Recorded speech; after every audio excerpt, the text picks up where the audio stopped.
everyone, my name is Fara from the Janus Center. And I am Corey, also from the Janus Center of the Council of Churches of Greater Bridgeport. And we're here to present to you all our brand new You series, where you have the power to create your own path, your own future, and your own universe. This month we're going to be talking about mental health and depression. Understand that depression is the despondency and dejection, usually accompanied with feelings of inadequacy and guilt, often accompanied by lack of energy and a disturbance of appetite and sleep. In today's society, many are dealing with silent depression because for many, we've dealt with life situations for so long that we don't even realize that we've been going in a downward spiral. Because if we be honest, Ms. Farah, life be life, right? Definitely. And Corey, sometimes the worst thing that we can hear is, get over it. This just doesn't happen because depression is not something that you can just snap out of. Right. Some people take the natural approach to depression, such as seeing a therapist or venting to friends and family, which for many can bring a form of healing, because a lot of times the people that are sharing with are also dealing with the same situations at times. That's the truth. If I were to ask you, what would you think would be some of the warning signs of depression?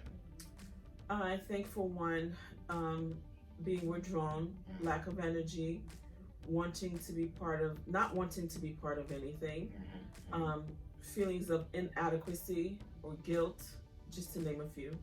I would think that if you're looking to help somebody that you know is dealing with depression, is first you got to understand that depression is real, right? Definitely. And just because you may not be affected by a situation doesn't mean that your friend or your loved one isn't.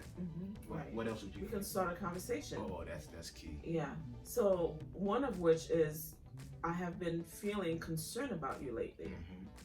Recently, I have noticed some differences in you. I've wondered how you're doing. How are you actually doing? How are you feeling? Right. I think that's one of the good questions to ask. Absolutely. And also, I wanted to check in with you because you've seemed pretty down lately. And also,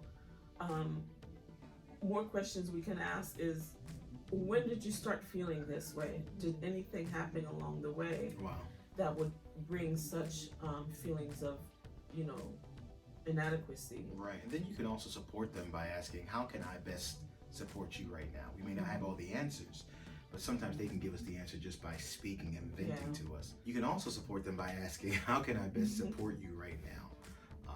Have you ever thought about getting help that you need? I think those are all key. And I think asking questions just shows interest. Absolutely. Okay, I'm asking the questions because I'm genuinely interested. I'm interested in you. I'm interested in your situation, in your feelings. And I think that brings vulnerability. Absolutely. Wanting to share. I think I'm going to share because, you're asking all the right questions. You're showing concern. Yeah. Listen, we don't know if somebody maybe is watching us right now that may be in that feeling of depression, but we want you to know that if you or somebody that you know is struggling with feelings of depression, that there is help for you. You can dial 211, which is a statewide calling system that can provide you with resources, immediate resources in your local community. And if you're a youth between the ages of 11 and 17, you can also feel free to call a Youth in Crisis hotline, which is 24 hours a day and 7 days a week. Someone is waiting for your Somebody is waiting on your call.